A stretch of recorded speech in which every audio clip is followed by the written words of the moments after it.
Welcome to The Faithful Steward.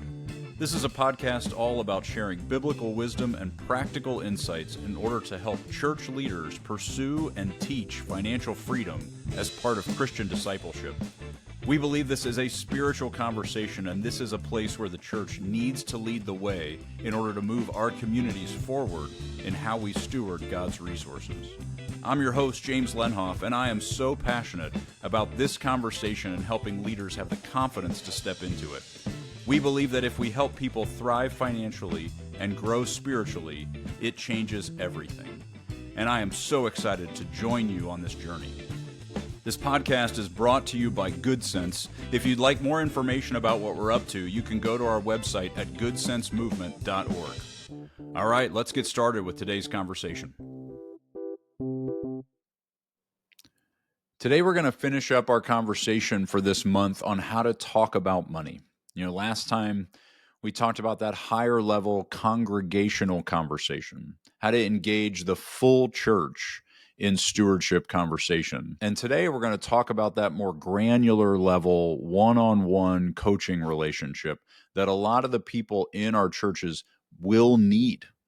If this is not part of your ministry design, if you as a church really have not invested in or built any kind of infrastructure to support one-on-one mentoring in this financial space, we would love to help you build that out. It's something, again, at Good Sense, we are really passionate about both of these conversations, that higher level congregational discussion, but also how do you actually walk this out in a way that's healthy, that doesn't create codependency, that doesn't expect more from the coach and burn them out? And also, how do we make sure we're creating progress in these conversations, that people don't just stay stuck even though they're getting coaching? And so financial coaching is the solution to the fact that we can't address the specific needs of individuals, particularly when they're in crisis, when they have circumstances that are really complex and nuanced. We can't give a one-size-fits-all prescription to all of the people in our congregation. And so it takes a more specific and more intentional relational conversation with those families through a coaching, mentoring kind of relationship. And that, in our opinion, is the healthiest way to carry this out. But it is also a lot of volunteering. It's a lot of recruiting people who are wired to have these conversations. And sometimes the people who think they're wired to have these conversations actually aren't very helpful. And I say that with all the grace and kindness that I can muster. I really do think their intentions are good. But if they are walking into some of these families who have experienced crisis, who have grown up in really broken, confused circumstances around money, maybe they have credit card debt or medical bill debt or some other structure that is really burying them, and the coach wants to apply some really sophisticated financial planning technique, or they want to immediately start talking about investing strategies or Roth IRAs or all kinds of things that confuse the issue, rather than deal with the person who's in crisis, give them hope, give them dignity, treat them with kindness and warmth, and move them out of the emotional turmoil that has gotten them stuck, or the self-doubt that might be breaking them down. There is so much more to these circumstances than just math. And a lot of times the people who volunteer for these coaching roles are really good at the math, but they need to be good at the emotional and relational work. That's actually the more important work here. The math isn't actually that hard. And these individuals who are struggling, that need more guidance, it's not really because they are struggling to do the math. Most of the time, these are not math problems. These are emotional issues. These are spiritual issues. These are relational challenges that they're facing, and they are way, way, way more complicated than just doing a basic budget. And so we need to start with coaches who are really well trained in how to have forward-looking, hopeful conversations. We actually, in our coach training at Good Sense, which we have a link to in our show notes, we train people on how to make sure they're asking really helpful questions. Make sure we're phrasing those questions in a way that don't kind of hide a judgment in them. Like, why would you do that, for example? Or what were you thinking, right? Those are horrible ways to ask questions. Or maybe a lot of times people will focus in these financial coaching conversations on the past. Tell me how you got here. Tell me all the terrible decisions that you made that led to this point. They won't say it like that, but you get what I'm saying. Let's relive all the things that you feel shame about, that you feel like you failed in. Let's just rehash all that. And they think somehow that that's being helpful, but it's not. It's ripping wounds back open. And so we want to start from this point. I actually don't care very much about how you got here. I'm more concerned about where we're going and what's it going to take to get where we want to go, rather than continuing to self-flagellate and beat ourselves up for what got us here in the first place. That's the kind of work that our coaches need to be trained in. And so what we want to think about here, because the audience of this conversation, that one-on-one coaching, typically is going to be, in the way that we think of it, the lane one, maybe some lane two families. So the lane one families are people who need some path to stability. They're struggling. They're having a really hard time making all of this work. And they're in these constantly emotionally charged, kind of panicked situations. And we need to bring a stable, steadying presence into that coaching environment. Sometimes we get lane two people. Those are the people who are really needing clarity. They have resources, but they're not really paying attention enough to know where they're going and why. And so both of those conversations are more complicated than just let's sit down and do a budget together. It takes more effort, more intention, and a deeper commitment to relational growth. And so one of the things for those of you who might be leading these ministries, it is very natural to go and find the CPAs and the CFPs and the people who do this for a living and say, come on in and coach. And I'm not saying those people aren't the right people. I'm a certified financial planner. I have coached tons and tons of people for my church in this type of circumstance. But what is more important is that they have the skill set to be able to meet people where they are, love them, give them respect and dignity, and give them hope and clarity for what steps need to be taken. That is a much higher priority than if they have a designation, a CPA, CFP. It's great if they have both. That's wonderful. The reason why that relational skill is so critical is because many of these families that you interact with that are asking for this one-on-one direction need more than just rules and guidance of the specifics of how to. They have probably, many of them, read books, listened to podcasts.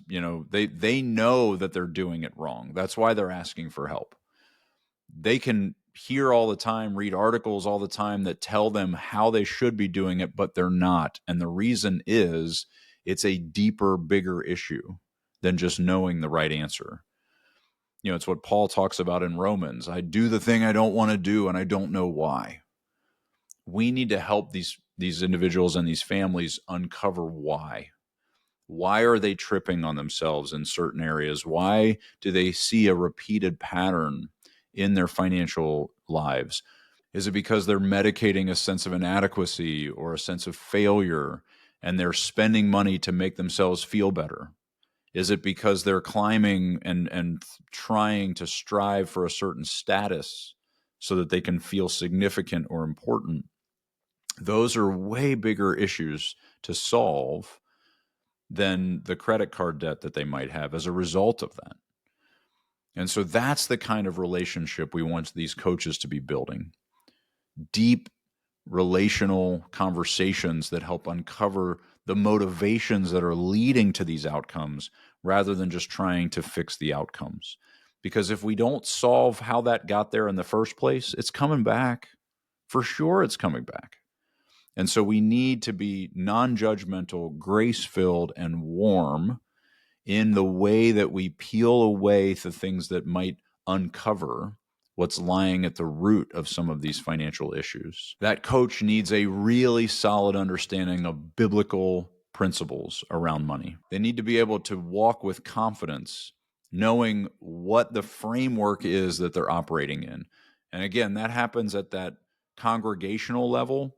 But if the coach doesn't have those things really deeply embedded, then when their client, these families that they're coaching and they're working with, when they hit a fork in the road, they're going to be turning and asking this coach for wisdom in how to navigate that fork in the road. And they need to be able to steer them consistently in the direction of that biblical framework for faithful stewardship. And so we need to teach it at the high level, train it deeply in the coaches so that they can then embed it in the conversations that they're having with their coaching clients. That coach is an accountability partner in a lot of ways. They're a cheerleader. They are rooting for these families to succeed and to thrive. When that relationship crosses over into investment advisor or financial planner, we have muddied the waters between a coach that the church is providing to help bring wisdom and guidance and a professional advisor that is actually doing a job. We don't want these coaching client families to see these coaches as their financial planner. And we don't want a financial planner to be selling their services to our church's coaching clients, because that service is actually not the most important piece to this puzzle. It's the relationship. It's the wisdom conversations. It's the guidance and the cheerleading and the encouragement, as well as the expectation that they will do the work that it takes to move forward for their family. And so we don't want to mix those things and make that confusing for either the coach or the client. One of the ways we recommend setting really healthy boundaries in that space is by making sure that those two stay always separate.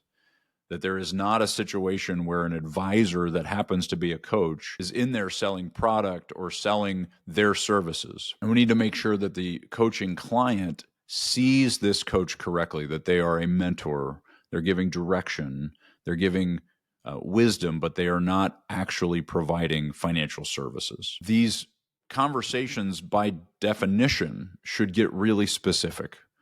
We should be in the weeds of blocking and tackling, of actually building and tracking our spending plan, of understanding what our non-negotiables are, of really diving into our priorities as a family, and then making sure that those priorities line up with our decision-making.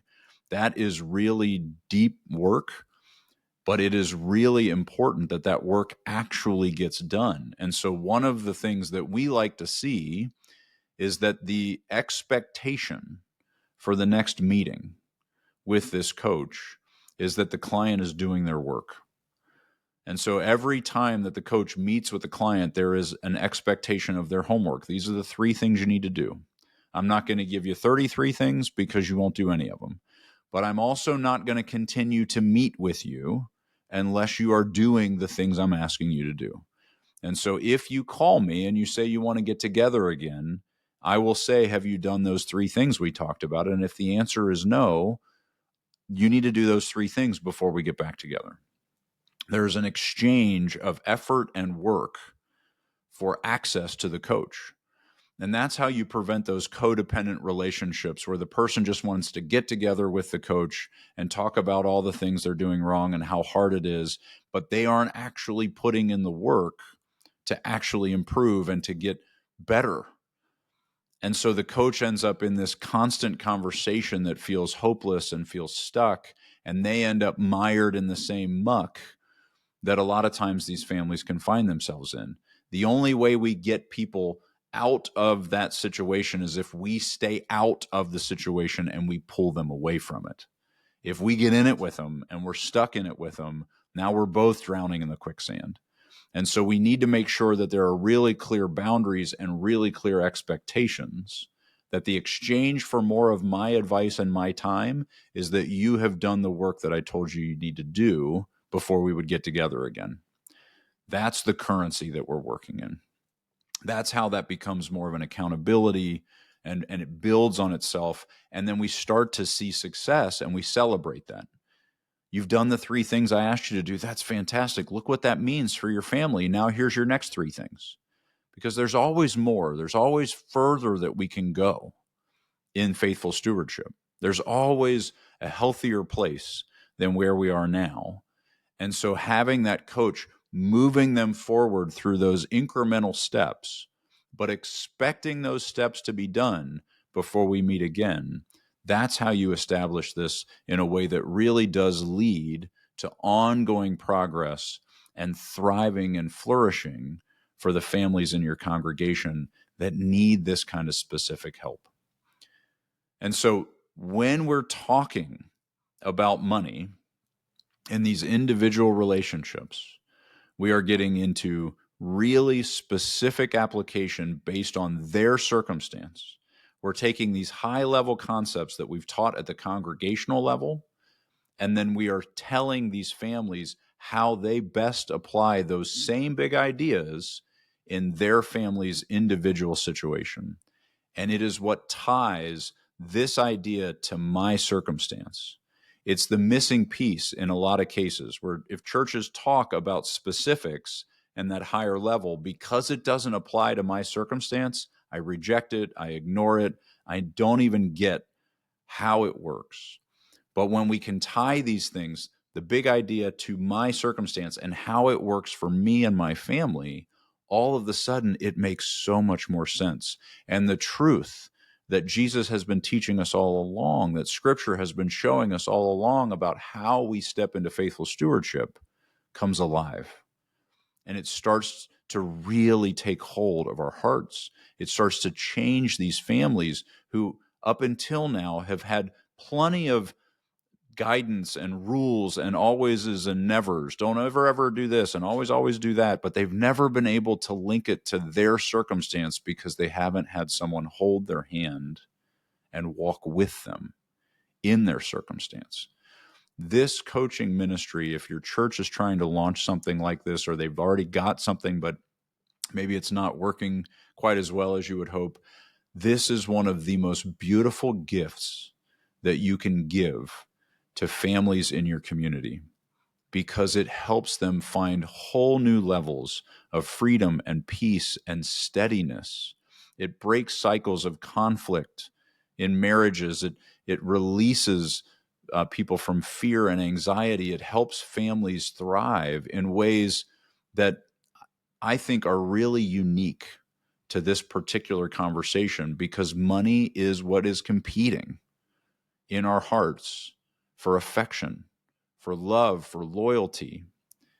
And when we can break that tie and get it under control and get some wisdom to walk in, it allows us to fall further in love with the owner of all those resources and want desperately to honor him with all that we are.